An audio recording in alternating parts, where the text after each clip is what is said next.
Welcome to ChefD TV, where we're in Ron's backyard. This is Ron Baugh. He's not a chef, he's not a meat specialist, he's not a professional barbecuer. What he is, though, is a man with passion. Passion for smoking and planking.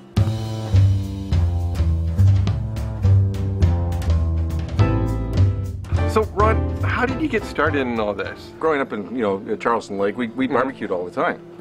And when I was 17, I got a job at Weber's, charbroiled hamburgers, spent 13 years cooking a lot of hamburgers. So that's really where I got interested in barbecue. It's something from my childhood. But you've taken it to a whole different level. Right behind us, we have a smoker. My wife bought me this for a Father's Day present, and because I was grilling on the charcoal and the gas, and I was down in Atlanta and had some what they call barbecue for lunch. So I learned the difference between barbecue and grilling. I thought I was barbecuing, I was actually grilling, and I just loved it. It was Fletch. It was the greatest. You know, Ron, as much as I like spending time with you here sitting in your pool, I think it's time to get smoking. You got it. So you dismantle it, then you take your chimney, you fill it up with charcoal, and you light it. It takes about 10 minutes, and then I brought it over here.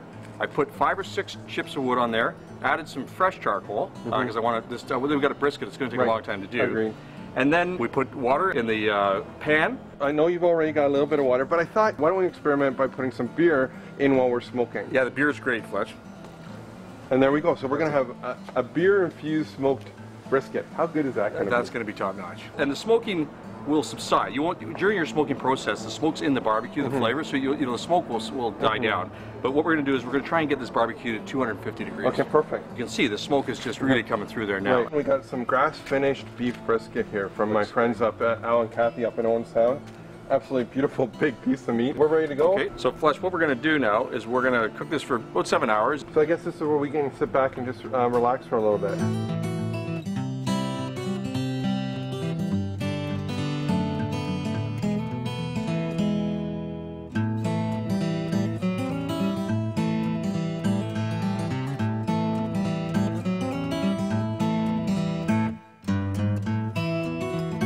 What you want to do is you want to flip it this end to that end. Okay. So I'm just going to grab it here, like this. I'll give it a shot. Oh, just looking at that. Beautiful. We should probably check the pan to see if it needs a little bit more water, maybe even a little bit more beer. And then we'll start the process of just giving it a mop with some apple juice or, some 7-Up. This is some really hard cooking we're doing today. It's tough work.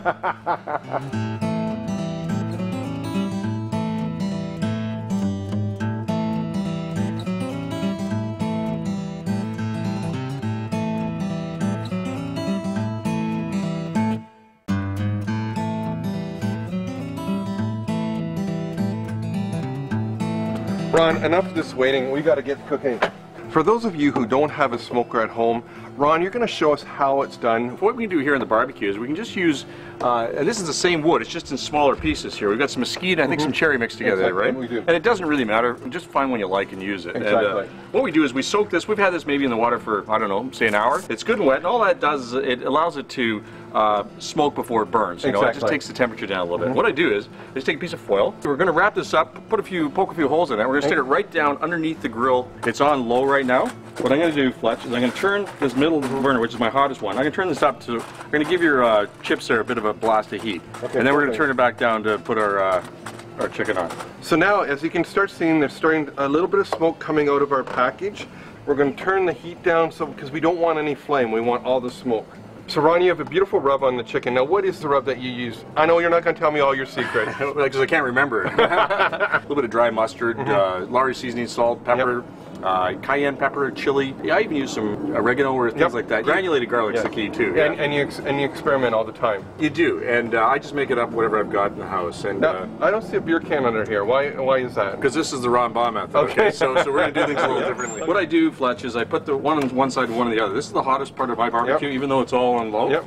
And we'll put them on, and then we're going to add the beer after. So I'm going to grab the other one, do that, and then we can... While you're grabbing, I'm going to put the pork on. So we're using a pork loin. You don't have to use the expensive cut. It has a little bit of fat because you want the moisture because it's going to be a slow cook. And I've just done it with a rub using some cinnamon, some onion powder, some dry mustard, and just a hint of coffee. Throw that one on right there. I was with the beer guy from Great Lakes, and they have this beautiful orange peel ale. So I was just thinking, listening to what kind of rub you had on it, that this would work really well with it. The original recipe I used to use a real beer can, but I find this to be a better method. So I fill it right to the top with this beer. And that's going to sit in around that 350 mark there, 325. and we'll just check it every 10, 15, 20 minutes. You know, you don't have to do much. And, and probably halfway through, we'll turn the chicken a full half turn. Perfect. And you said about 2 hours for this? I'm 2 hours right on. The chickens have cooked halfway, and you can see the pork's getting some nice brown on it, and we're good to go. The skin is getting nice and brown there, golden brown. And what we're going to do is we're going to mix some olive oil and beer together. Well, I'm just going to use a little bit, I don't know how much, maybe an ounce or two. Now, this is that California olive that I was telling you about. California now wants to take olives the way that they took the grapes. Just like wine. Exactly, exactly. And it's absolutely spectacular. It's really green. You'll see the flavor come out of it. Great. And then I'm just going to take some beer. What I'm going to do is I'm just going to fill it, and then we're just going to spray down both chickens to increase the moisture, and it makes a nice finish on the skin. So Ron, now that we've showed the viewers how to smoke in a barbecue, where do you get your wood chips? You can buy them anywhere, Fletch. You know, there's a little store I go down to, a barbecue store downtown Oakville, but any major hardware store would have it, and you can buy. There's many different types, you know, and I experiment with it. I use mesquite generally for the smoker because I like it, you know, but there's all sorts of other ones you can use as well. The pork's done, the chicken's almost done, and I think this is when you're going to do your cut for the chicken now, right? Yeah, what I find, Fletch, if I just give it a little cut in here, it just helps to remove any pink that might be left in. So the chicken's basically cooked. Oh, look at that. So, okay, that just tells me that that's running pretty clear. So what I do is I usually just put my spatula there to hold that still. I get under the wings there. I just pull straight up. And I'll take those in and wrap them in foil. So Ron, we spent 6.5 hours of real strenuous labor working on this smoked brisket. Now, we're going to take the lid off. It's probably around 205 degrees. We can see already that we've got the burnt tips. When I was in Kansas City, went to a barbecue place, people pay big bucks for the burnt tips. I just love the flavor because they get all the smoke. We're going to put foil over it, right? Yep. It's just going to incorporate more of the flavor without overcooking it. Right. And keeping it nice and juicy. It looks great, Fletch. Got a nice bark on it. You know, I think it'll be good. Thanks everybody for coming today. I just want to explain a little bit of what we're having. So the first was a slow roasted and slow smoked brisket. Now it's been in the smoker for about 7 hours, and the great thing that's actually happened is that you can see the pink on the outside of the beef, and that's the smoke. So you got all the flavor there. Then we have our pork loin, which was cinnamon rubbed, and you want to serve it kind of cool so that all the smoke flavor kind of comes out and gives it to you. And then I've asked Ron to plate the chicken for us. Yeah, Fletch asked me to give him a hand and work on the presentation. Pretty proud of that one right there. Good job. How's that, Fletch? The chicken looks great. The presentation we need to work on just a touch. Don't give up my day job. Exactly. Dad, what's going on with your hair? Don't you like it? I'm sort of looking like the Fletch look there. What do you think?